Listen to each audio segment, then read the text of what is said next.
ସୀତାପୁର ନାମକ ଏକ ସୁନ୍ଦର ଗାଁ ଥିଲା। ସେଠାରେ ଅଞ୍ଜଳି ତାର ଗରିବ ମା ବାପା ସହ ରହୁଥିଲା। ଅଞ୍ଜଳିର ମା ବାପା ଦିନ ମଜୁରିଆ ଭାବରେ କାମ କରୁଥିଲେ। ସେମାନେ କାମକୁ ଗଲା ପରେ ଅଞ୍ଜଳି ଘରର ସବୁ କାମ କରିଦିଏ। ସେ 12 ବର୍ଷର ଛୋଟ ଝିଅ ଥିଲା, ହେଲେ ତାକୁ ଘରର ସବୁ କାମ ଜଣାଥିଲା। ଦିନକର କଥା, ଅଞ୍ଜଳିର ମା ବାପା କାମ କରୁଥିବା ବେଳେ ମାଲିକର କିଛି ପଇସା ଆଉ ସୁନାହାର ଚୋରି ହୋଇଗଲା। ଆଉ ସେ ସେଠାରେ କାମ କରୁଥିବା ସବୁ ଲୋକଙ୍କୁ ଚୋରି ପାଇଁ ଗାଳି କରିବାକୁ ଲାଗିଲା।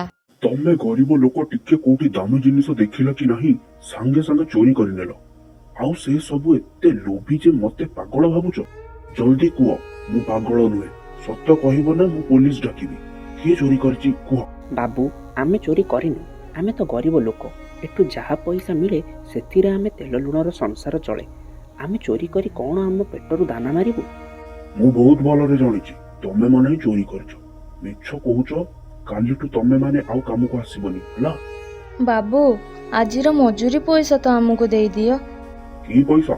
ଧନ୍ୟବାଦ କର ଯେ ମୁଁ ଏଯାଏଁ ପୋଲିସକୁ ଡାକି ନାହିଁ କି ମୋ ଜିନିଷର ମୂଲ୍ୟ ମାଗି ନାହିଁ। ବାହାରି ଯାଅ। ମାଲିକ ସବୁ ମଜୁରିଆଙ୍କୁ କାମରୁ ବାହାର କରିଦେଲା। ଅଞ୍ଜଳିର ବାପା ମା ମନ ଦୁଃଖରେ ଘରକୁ ଆସିଲେ। ଏସବୁ ଦେଖି ଅଞ୍ଜଳି କହିଲା, କଣ ହେଇଛି ମା? ବାପା ଆଉ ତମେ ଆଜି ଜଲ୍ଦି ଆସିଗଲ, ଆଉ ତମ ମନ ଦୁଃଖ ଅଛି କାହିଁକି? କଣ ହେଇଛି? ଆରେ, ତୁ ଆଜି ଖେଳିବାକୁ ଯାଇନୁ କାହିଁକି? ମୁଁ ଯାଇଥିଲି ମା, ହେଲେ ଟିକେ ଜଲ୍ଦି ଆସିଗଲି। ତମେ କୁହ ନା ମା, କଣ ହେଇଛି?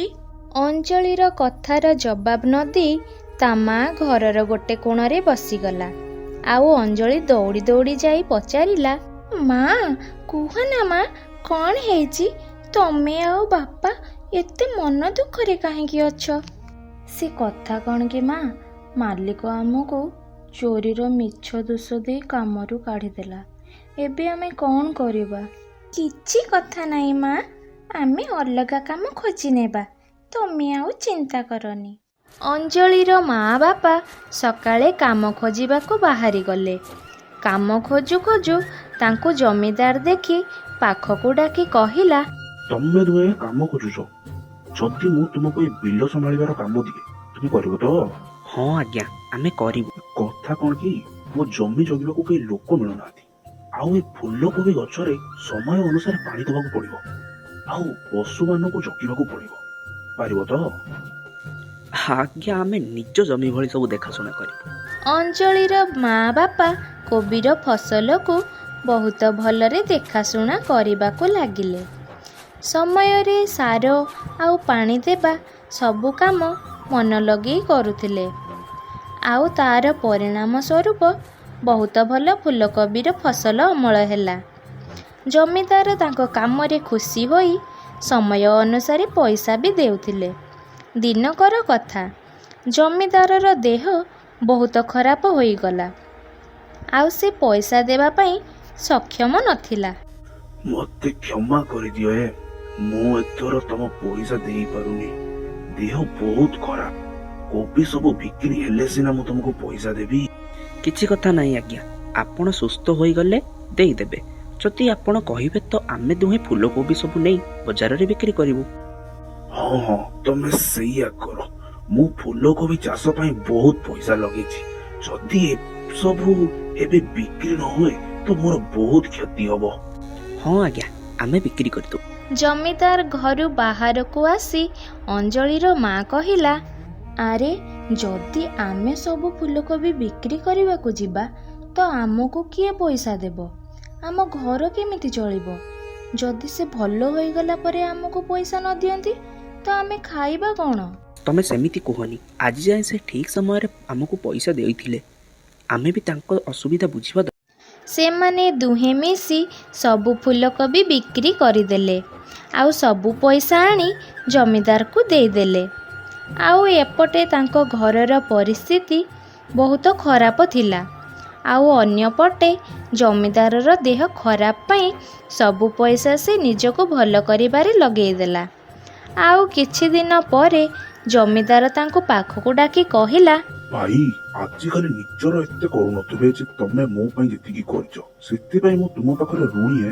ବାବୁ ଆପଣ ସେମିତି କୁହନ୍ତୁନି, ଆପଣ ଠିକ୍ ହୋଇଯିବେ। ନା ରେ ଭାଇ, ମୋର ଯିବାର ବେଳ ଆସିଲାଣି। ମୋର ତ କେହି ନାହାନ୍ତି। ମୁଁ ମଲା ପରେ ମୋର ସବୁ ଜମି ତମର, ଆଉ ମୋର ଶେଷ ଇଚ୍ଛା ଯେ ମୋର ଅସ୍ଥି ମୋ ଜମିରେ ହିଁ ପୋତି ଦେବ। ଏତକ କହି ଜମିଦାର ସବୁଦିନ ପାଇଁ ଆଖି ବୁଜିଦେଲା। ଅଞ୍ଜଳିର ବାପା ମା ଦୁହେଁ ଜମିଦାରର ଅନ୍ତିମ ସଂସ୍କାର କରିଦେଲେ। ଆଉ ଜମିଦାରର କହିବା ଅନୁସାରେ ତାର ଅସ୍ଥିକୁ ତା ଜମିରେ ହିଁ ପୋତିଦେଲେ। ଗୋଟେ ଦିନ କାମ କରୁ କରୁ ଦୁହେଁ କଥା ହେଉଥିଲେ। ଆରେ ଶୁଣୁଛ, ଜମିଦାର ତ ଆମକୁ ଏଇ ଜମି ଦେଇଗଲେ। ଆମ ପାଖରେ ତ ଏତେ ପଇସା ନାହିଁ, କୋବିର ଫସଲ କେମିତି କରିବା? ତମେ ଠିକ୍ ତ କହୁଛ, ସବୁ କିଛି ଭଗବାନଙ୍କ ଉପରେ ଛାଡ଼ି ଦିଅ, ଯାହା ହେବ ଦେଖାଯିବ। ଆରେ ଆଜି ରୋଷେଇ ପାଇଁ ଘରେ ତ କିଛି ନାହିଁ, ଗୋଟେ କୋବି ଏଇଠୁ ନେଇଯାଉଛି, ଆଜି ପାଇଁ ଚଳିଯିବା। ସେ କୋବିକୁ ନେଇ ଘରକୁ ଗଲା, ଆଉ ରୋଷେଇ କରୁ କରୁ କହିଲା, ଆରେ ଦିଟା କୋବି ଆଣିଥିଲେ ଭଲ ହୋଇଥାନ୍ତା, କିଛି ନହେଲେ ତରକାରୀ ତ ଭଲରେ ହେଇଥାନ୍ତା। ଅଞ୍ଜଳିର ମା ଏତକ କହିବା ମାତ୍ରେ କୋବି ଦୁଇଗୁଣା ହୋଇଗଲା। ଆରେ ଇଏ କ'ଣ ହେଉଛି? ଏବେ ତ ଗୋଟେ କୋବି ଥିଲା, ଆପେ ଆପେ ଦୁଇଗୁଣା କେମିତି ହେଇଗଲା? ମୁଁ ଆଉ ଥରେ କୁହେ, ମୋ ପାଖରେ ଆଉ ଦୁଇଟି କୋବି ଥିଲେ ଭଲ ହୋଇଥାନ୍ତା। ପୁଣି ଥରେ କହିବା ମାତ୍ରେ କୋବି ଚାରିଗୁଣା ହୋଇଗଲା।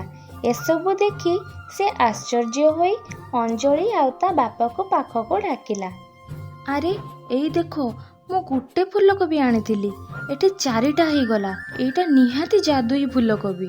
ତମେ ମୋଠୁ ଲୁଚେଇକି ଚାରିଟା ଆଣିଥିବ, ମୁଁ ଜାଣିନି, ଲୋଭରେ ତମେ ନେଇ ଆସିଛ। ଆରେ ନା ନା, ମୁଁ ସତ କହୁଛି। ଏବେ ମୁଁ ଦେଖଉଛି, ରୁହ। ମୋ ପାଖରେ ଆହୁରି ଫୁଲକୋବି ଥାନ୍ତା କି? ସାଙ୍ଗେ ସାଙ୍ଗେ କୋବି ଦୁଇଗୁଣା ଅଧିକ ବଢ଼ିଗଲା। ଏସବୁ ଦେଖି ସମସ୍ତେ ଆଶ୍ଚର୍ଯ୍ୟ ହୋଇଗଲେ।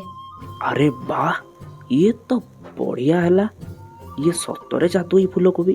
ସେମାନେ ସଙ୍ଗେ ସଙ୍ଗେ ଜମିଦାର ଦେଇଥିବା ଜମିକୁ ଗଲେ।